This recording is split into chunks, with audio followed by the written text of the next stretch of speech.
¿Está ahí? Sí, profe.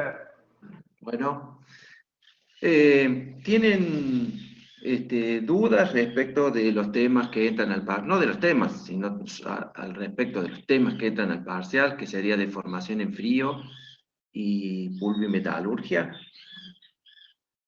Básicamente la clase era para eso, porque habíamos terminado los temas en la clase pasada. ¿Tienen alguna duda de algún concepto, algo que no se entienda, algo que le hayamos pasado por alto y no le entendieron? Profe, una duda. Sí, ¿Se puede decir que la deformación plástica en frío produce un aumento de dislocaciones? sí, sí, aumenta la cantidad de dislocaciones. La deformación en frío, cuando se produce, aumenta mucho la cantidad de dislocaciones. Las dislocaciones son las responsables de la deformación, ¿sí? Tanto en caliente como en frío.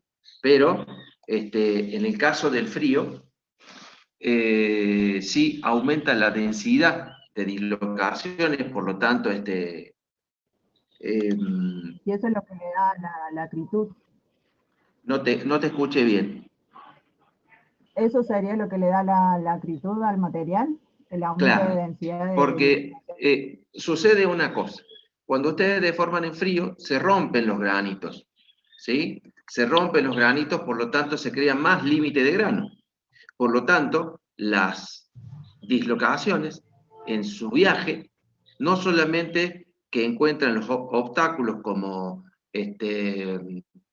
solutos, como nubes de intersticiales que las anclan, porque no las dejan pasar, también encuentran el límite de grano. Cuando encuentran el límite de grano no pueden pasar, entonces se amontonan y ahí es cuando el grano se deforma. Entonces, cuanto más límite de grano hay más, de alguna manera, hay más obstáculos para que las dislocaciones se muevan. Entonces, ahí es donde se produce, de alguna manera, el aumento de la resistencia que nosotros lo llamamos acritud. Bien, gracias. De nada. ¿Alguna otra cosa más, chicos? O sea, que no esté demasiado claro, que no haya sido claro yo, porque también puede ser. Profe, yo tengo dos preguntas. Adelante. Una sería, no me queda muy bien cómo es el maclado. Bien, el maclado, cuando se deforman los materiales en frío, sobre todo suponte vos los latones, los aceros inoxidables, donde las maclas son muy bien, son muy visibles, las maclas ¿cómo te digo? La deformación del metal se produce por deslizamiento. Entonces, ¿quiénes son los que se deslizan? Los planos más densamente poblados, uno sobre el otro, ¿no es cierto? Pero ¿qué pasa?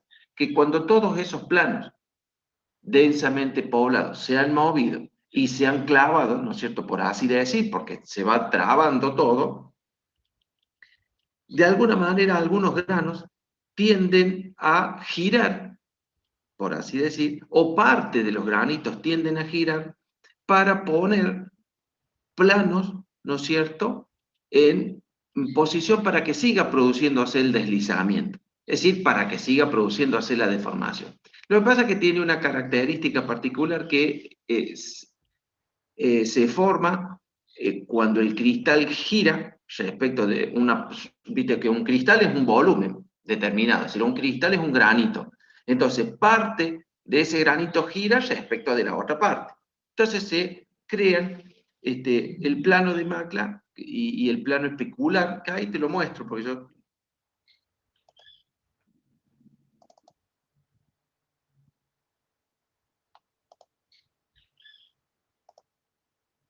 ¿Lo ven ahí, chicos, a esto? Sí, sí, profe. Bien. Sí, profe. Lo que sucede es que algunos granos, ¿no es cierto?, digamos, parte del grano rota respecto de la otra mitad, por así decir, y se crea lo que nosotros llamamos planos, esto que no le puedo sacar, será posible. A ver si, porque yo tenía otro que... No, ahí está. Denme un segundito. Están las máquinas ahí. No. Bien, están acá. Ese sería uno. Entonces, vos imaginate que esto es todo el cristal, ¿no es cierto? Todo el cristal en donde los átomos, por el momento, están distribuidos de manera uniforme y no solamente que uniforme, sino que geométricamente perfectamente dispuestos. Entonces, porque después más adelante nosotros también vamos a ver de que tal perfección no existe, pero bueno, por el momento vamos a decir que este cristal, ¿no es cierto?, que es perfecto, cuando se produce la macla, esta parte giró respecto de esta. No sé si me acompañas con la idea. Esta parte derecha giró respecto de la parte izquierda. ¿Y cuánto? Un lugar, fíjate vos que es un lugar interatómico, un espacio interatómico giró, ¿sí? Entonces, este plano es idéntico a este plano. Entonces, el plano especular es igual que el plano de Macla. Básicamente, eso después se ve así, acá. Estos son los planos. Estas son las maclas, en realidad, no los planos, sino las maclas. Toda esta parte que ustedes ven que son dos líneas paralelas, todas esas son maclas. Bien, esas son maclas de tipo mecánica, porque esas maclas provienen porque uno ha deformado el material, en este caso en frío. Por lo tanto, al producirse el deslizamiento de todos los planos para poder deformar en frío, de todos los planos compactos, cuando se trabaron todos esos planos, proviene, ¿no es cierto?, esa formación de lo que nosotros llamamos macla para colocar otro plano para que la deformación se siga produciendo. Otro plano, ¿no es cierto?, ese otro plano sería este, ¿sí? Este plano, digamos, al generarse la macla, genera un plano con posibilidades de seguir produciendo la deformación por deslizamiento. Básicamente es eso. ¿Me entienden?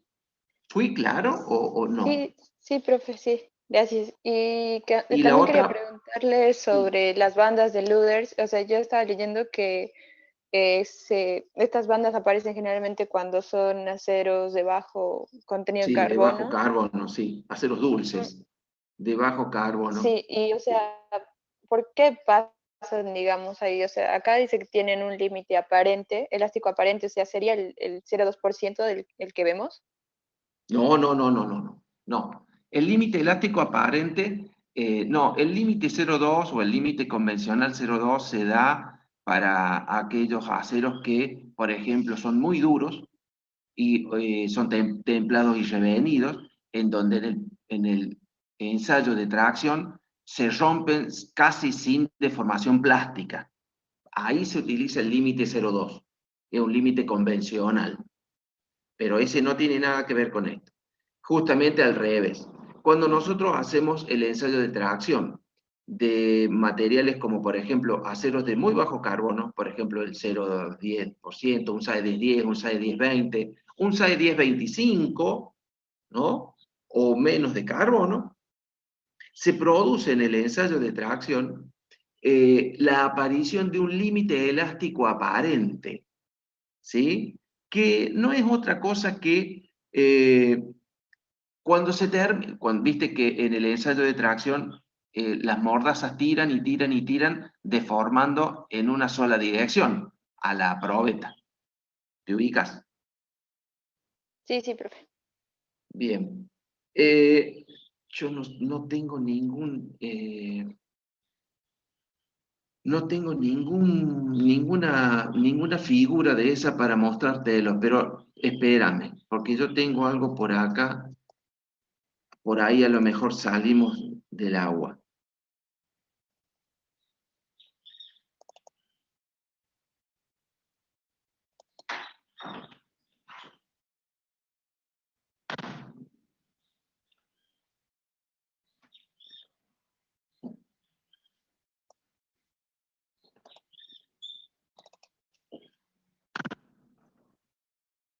¿Pueden ver eso? Sí, profe. Este ensayo de tracción, ¿lo pueden ver? Sí, sí, se ve porque perfecto. Sí, profe, se ve bien. Bien, entonces, ojo, que esto no se da en todos los, no se da en todos los materiales, ¿eh? Y si hablamos de acero puntualmente, vamos a ver que cuando tienen bajo carbono, muy bajo y bajo carbono, les aparece en este punto, ¿no es cierto? Vieron que todo esto se llama límite elástico o recta de Hooke, ¿sí? ¿Se acuerdan de eso? En donde a medida que crecen las tensiones, crecen las deformaciones, crecen las tensiones y crecen las deformaciones. Es un periodo proporcional que le decimos o periodo elástico. ¿Se acuerdan de eso, verdad? Sí, profe. Sí, sí. Bien, el punto para cuando se trata de los aceros de bajo carbono, les aparece en este punto una pequeña curva, una pequeña deformación plástica que se denomina límite elástico aparente. Y les aparece justamente a los aceros de bajo carbono. Y no es otra cosa que la aparición de pequeñas deformaciones muy localizadas en la probeta. A ver si me sale la probeta. Suponte ustedes tienen la parte calibrada de la probeta así. Digamos, a ver, la máquina tira para allá. ¿Estamos? Ese sería básicamente el ensayo de tracción, o sea, estaríamos tirando, ¿no es cierto?, de la probeta. El tema es que en la probetita esta, a la altura esta, a la altura cercana a las cabezas de la probeta, suele aparecer algunas líneas que se denominan bandas de Lüders. Perdón, me equivoqué que se denominan bandas de Lüders y que son lineecitas que aparecen cerca de la cabeza de la probeta, formando un ángulo de 45 grados con este eje de los esfuerzos. ¿Sí? O sea, Profe, ¿se formarían en los planos de deslizamiento? claro, porque son planos que han aparecido a la superficie. Profe, Es deformación plástica que ha aparecido a la superficie. Sí, escucho. pero las deformaciones en los ensayos no se producen en la zona calibrada para que esté bien hecho. Sí, sí, sí. Por eso, estas que te digo, acá están perfectamente las deformaciones. Acá las deformaciones están produciéndose en todo el largo, ¿no es cierto? Pero lo que yo les digo es que estas pequeñas deformaciones, estas pequeñas líneas, suelen aparecer por acá, suelen aparecer por ahí, no sé si lo alcanzan a ver, suelen aparecer por ahí. Todas juntitas suelen aparecer, formando unos 45 grados con el eje del esfuerzo. ¿Me entienden lo que digo? Eso es. El problema es que, por ejemplo, cuando se trata de chapa, esas marcas suelen quedar y por ahí no es bueno que aparezca eso. O cuando, por ejemplo, estas chapas han envejecido porque tienen silicio y demás, suelen crecer en la resistencia de la chapa porque envejecieron y es complicado después poderlas deformar. Entonces, bueno, básicamente les sucede eso, pero el tema de las bandas de Lüders que preguntó, creo que doña Valeria, son estas. Y son pequeños planos que han salido a la superficie y se demuestran con pequeños saltitos, ¿no es cierto? No sé si alguna vez vieron un ensayo de tracción de un material, por ejemplo, de un material para obras. Vieron que algunos materiales para obras, el hierro torsionado, no sé si me siguen, lo conocen porque todas las casas se hacen con el hierro torsionado. ¿Vieron? ¿Vieron, chicos? En ¿O no? materiales vimos un ensayo, profe, tracción, pero no sé de qué era la probeta. Bueno, por ejemplo, cuando se ensaya un hierro del 8, que se los denomina del 8, son los hierros torsionados para obra, se los ensaya también, pero no se hace una probeta. Directamente se corta un trozo de valla y se la lleva a la máquina. Se los ensaya y cuando ustedes ensayan, como ese material es de bajo carbono, empiezan a aparecer estas pequeñas líneas, ¿sí? Esas pequeñas líneas hacen que el óxido de las barras, salte. Y ustedes, eso se puede ver perfectamente porque a medida que se producen la aparición de estas líneas, ¿no es cierto?, de deformación muy localizadas, el óxido salta. Entonces se ven como pequeñas explosiones así de óxido al aire. No sé si alguna vez han prestado atención, porque las barras esas se ensayan de esa manera, a temperatura ambiente y la barra como está, oxidada y todo, como está. ¿Quedó algo en claro, Valeria? Profe, perdón, y las bandas de Luder van a aparecer una vez superado el periodo elástico, ¿verdad? Sí, sí, sí, porque justamente a esas se los denomina, este punto es el punto de límite elástico aparente. Fíjate vos que el punto B, acá, ¿cómo te lo llama acá? Es un punto de aparente límite de elasticidad, porque en realidad el límite de elasticidad no se alcanza a ver. Acá hay una especie de deformación plástica, ¿sí? Acá hay una especie de deformación plástica que no se ve perfectamente, y solamente ocurre en los materiales de bajo carbono. Pero, digamos, el límite de elástico aparente no corresponde en parte al límite de fluencia. Ahí, en el límite elástico aparente, se ha producido, aunque mínimamente, una deformación del tipo plástica. Entonces, profe, cuando hacen acá dice que, por ejemplo, para evitar esto, se endurece un poco al metal y Sí, eso haría que desaparezca esta parte del límite sí, aparente. claro, porque básicamente lo que hace esa deformación, cuando se trata de chapa, por ejemplo, y cuando se trata de barras, ¿qué se hace? Cuando se trata de chapa, que este defecto salga es un problema, ¿no? Entonces,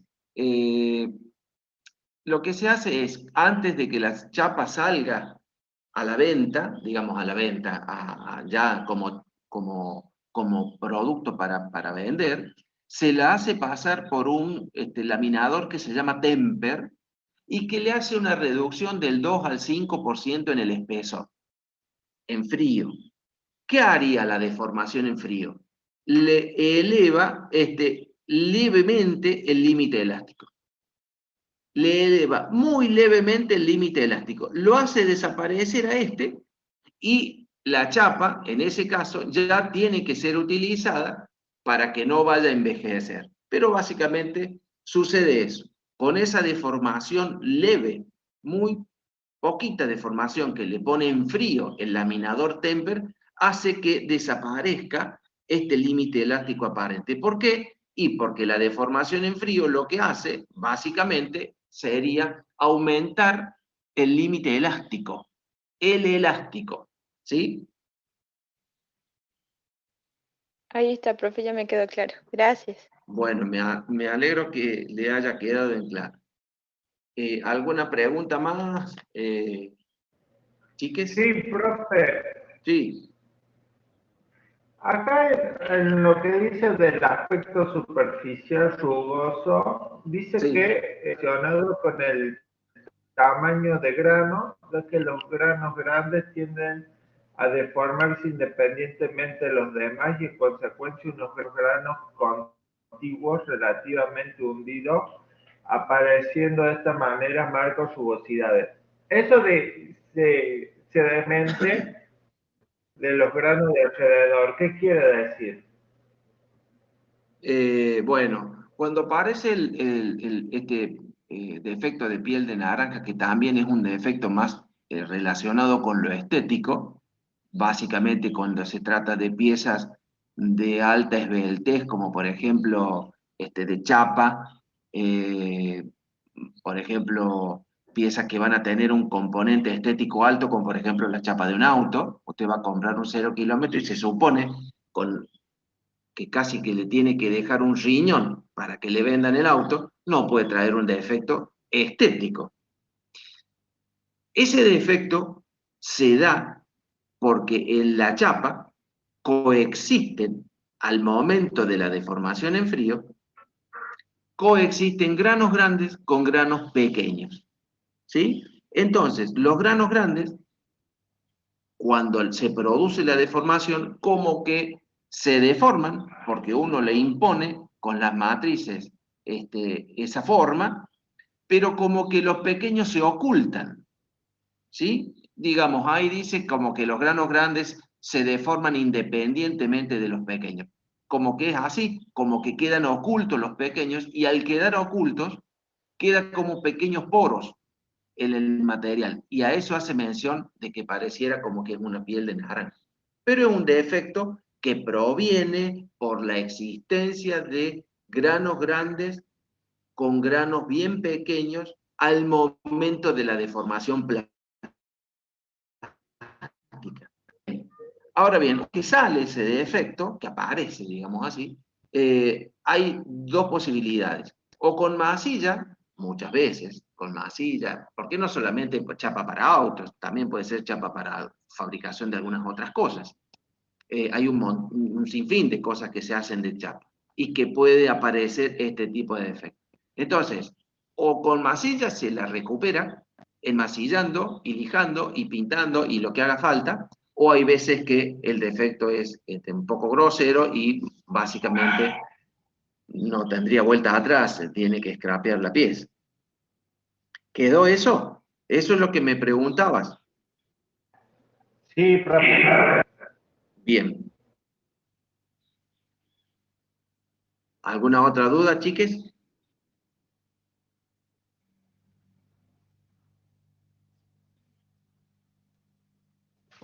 Profe, yo le haría una consulta ¿Sí? sobre pulvimetalurgia, pero sinceramente mucho no lo he leído por encima.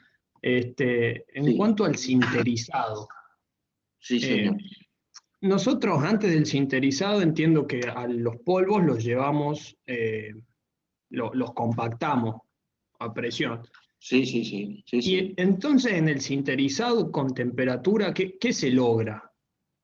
Bien. O sea, entiendo que es como que ahí se produce una reacción atómica, que eso es lo que los va a unir, o cómo, eso no me quedó muy claro.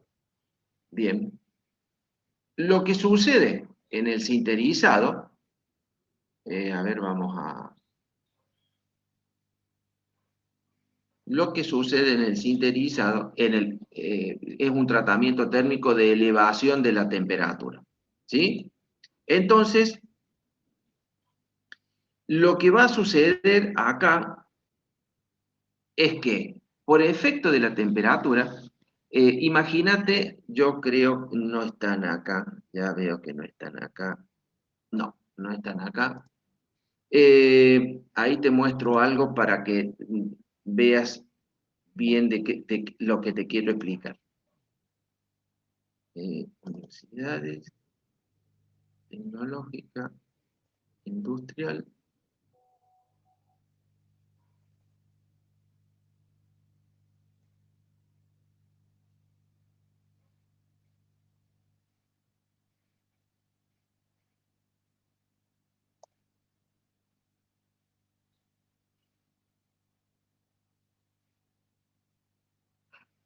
Bien, yo creo que esto te lo mostré, pensé que tenía otra cosa más. Básicamente lo que sucede en en el sinterizado es esto. A ver si me sale. Suponte vos que esto es un cristal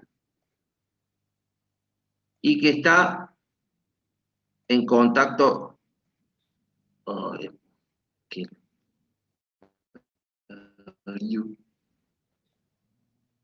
¿Sí? Imagínate que estos son dos partículas de polvo. ¿Me estás siguiendo? Sí, pero... Este mamarracho que estoy haciendo yo acá, pero bueno, ahí está. No, pero se entiende. Ha quedado bien, profe. Bueno, escúchame. Estas son dos partículas de polvo que están en contacto. Al aumentar la temperatura, se crea acá como una especie de cuello entre estas dos, entre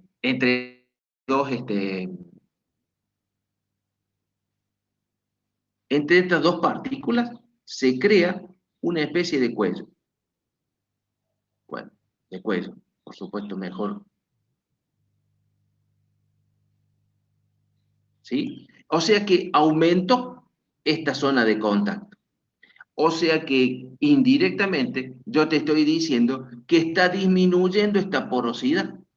Porque fíjate que aumenta el tiempo en tratamiento térmico y lo que disminuye de manera fuerte es la porosidad. ¿Por qué? Por coalescencia. Están coalesciendo.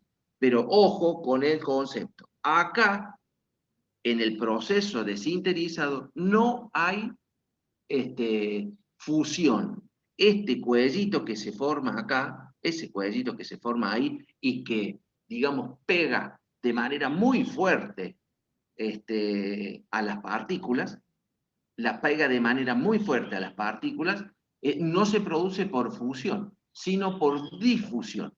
Ese es un concepto fuerte, porque acá lo único que puede llegar a fundirse es algún elemento, alguna resina, qué sé yo, pero los polvos, estos no. Estos se pegan por difusión. ¿Y qué se logra con eso? Y bueno, básicamente lo que se logra con eso es disminuir la porosidad. Al disminuir la porosidad, vos lo que estás haciendo es un material más compacto. Básicamente es eso. ¿Estamos? Perfecto. Bueno, ¿se entendió? Y profe, otra cosa, en cuanto a Sí. los polvos, una vez que los tenemos ya triturados, o sea, en forma de polvo, entiendo que tenemos que añadir algo para que se puedan compactar, o Sí, hay veces que simplemente... sí, hay veces que tienen una fase para que como que los aúnen. Esa fase puede quedar o no después, pero sí, puede tener, sí. Hay veces que son resinas, hay veces que son materiales licuables así. Porque, ojo, porque no todas las piezas que se fabrican por polimetalurgia son terriblemente duras, ¿no? Hay piezas que no son duras y sirven como, por ejemplo, nunca me sale la palabra, como buje, por ejemplo. Y los bujes son blandos. Justamente la idea de un buje es que sea blando, para que se desgaste el buje y no los ejes.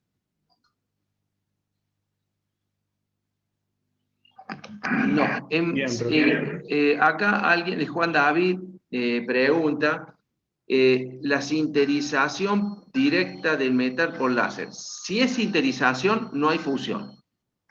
Si es sinterización, no hay fusión. Al menos en el caso de la fabricación de piezas por compactación de polvos, ¿no? No hay fusión, hay más bien difusión. ¿Estamos?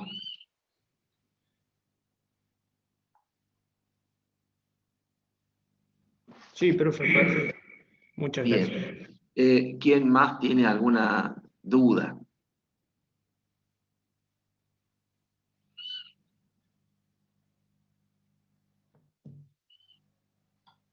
La presión y temperatura. Bueno, la temperatura es la que, en este caso, porque cuando vos, la presión cuando lo utilizas y cuando compactas, ¿es como una isopresión o directamente es una presión para compactar la pieza y dejarla en verde? Ahí utilizas presión.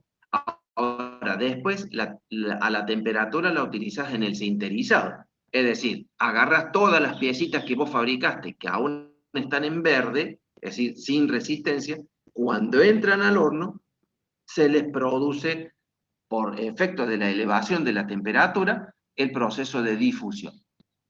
No sé si es eso lo que me estabas preguntando.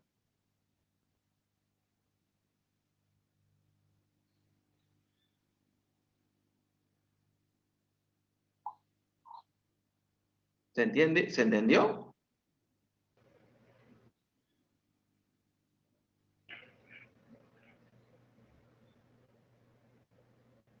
Bueno, no sé. Profe, Sí. Porque acá hablando alguien... de la temperatura,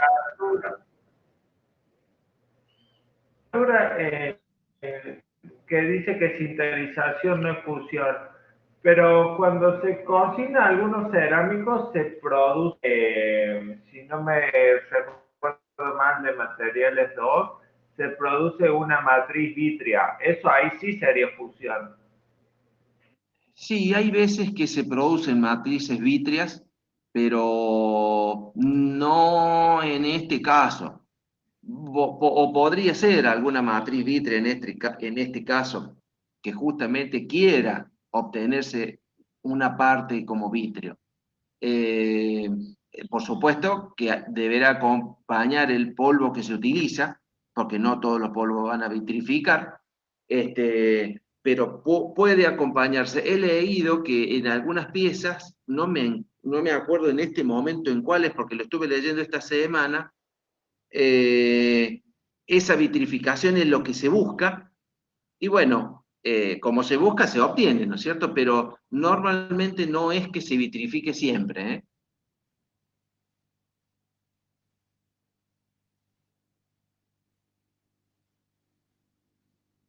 ¿Se entendió? Sí, sí, profe. Bien, y no se vitrifica totalmente la pieza, sino en una parte, en las que, por ejemplo, en las que nos hace falta a nosotros. Pero no se vitrifica totalmente la pieza. Eso alcancé a leer esta semana, pero no me acuerdo de qué pieza se trataba. Que necesita muchísima dureza, pero bueno, la parte esta que se licúa y que se vitrifica no está en la totalidad del volumen de la pieza.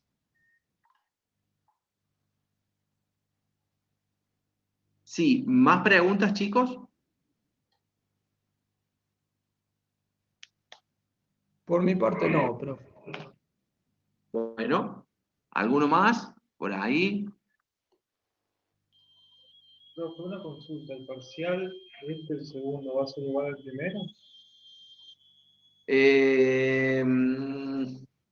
Yo creería que sí, porque el parcial lo tengo previsto para el 13 del 11, o sea, para el viernes que viene. Yo entiendo que la cantidad de alumnos va a ser la misma, y bueno, podría ser que fuera también de manera así como lo estamos haciendo ahora, a partir de las 6 de la tarde. Bueno, porque después con los otros profesores tienen antes, y conmigo a partir de las 6, 6 y cuarto, y bueno, son relativamente pocos ustedes, entonces van entrando de a 5 y al poco tiempo ya están listos. Yo creo que la modalidad va a ser la misma.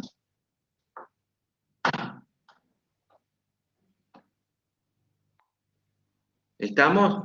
Entonces, si la modalidad es la misma o no, ya les digo yo después, pero básicamente me parece que es la misma. Los temas que van a entrar de formación en frío y pulvimetalurgia son los dos, y después tengo previsto que para el 20 del 11, uy, Dios mío, para el 20 del 11, rendir el recuperatorio del primero y del segundo, parcial. ¿Sí? Pueden recuperar uno de los dos. Es decir, no pueden recuperar los dos, pueden recuperar uno de los dos parciales. ¿Está claro, chicos? Sí, profe, perfecto. Bien. Profe, Sí, señor. se recuperaría solo la parte que hayamos tenido mal, ¿no? En el caso claro, sí. Digamos que, suponte vos que te va mal en el segundo parcial, pero en el primer parcial tenés bien, sacaste bien. Entonces, bueno, te tomaríamos. Lo que corresponde es que te tomemos todo de vuelta. Es decir, todo el segundo parcial de vuelta. Generalmente hacemos eso, pero con mayor acentuación sobre la parte en que te fue mal. ¿Con quién te fue mal? Y te fue mal con Lozano. Bueno, Lozano te va a tomar y te va a pedir que vos lo convenzas de que estudiaste. ¿Me entendés? Ahora, si te fue mal conmigo, básicamente va a ser lo mismo. Me tenés que convencer a mí de que has estudiado y que los conocimientos básicos los tenés. ¿Está? Sí, sí, profe. Muy bien. ¿Alguna duda más, chicos?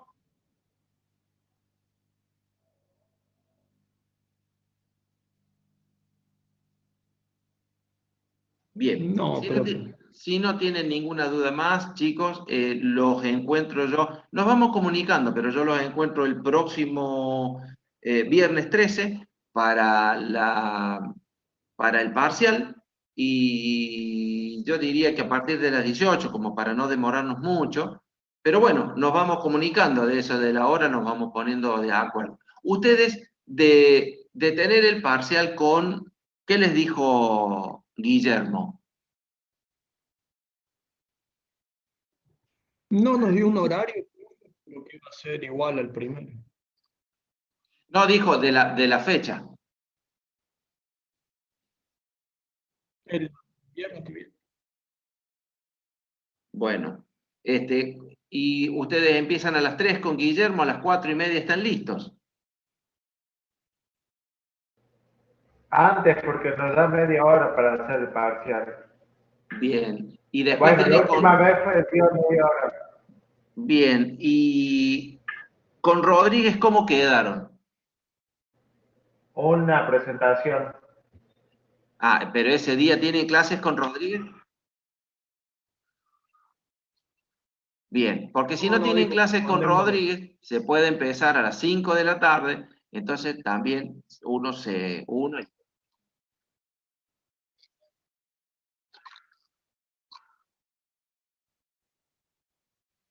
Bien. Bueno, yo ya me comunico con ellos y teniendo el dato me comunico con ustedes y fijamos, la fecha está fijada, falta la hora, no habría problema. Si no, no es a las 5, es a las 5:30, si no es a las 5:30, a las 6. Pero ese día se rinde el parcial. Y con Guillermo va a ser de las 3 hasta las 4, no sé cómo es que les toca. ¿Estamos, chicos? Sí, profe, perfecto. Perfecto. Entonces, los despido yo hasta el próximo viernes. Perfecto, Bueno, profe. Hasta profe, luego. muchas Gracias. gracias. Buenas Listo. tardes. Buen fin de semana, chicos. Hasta luego.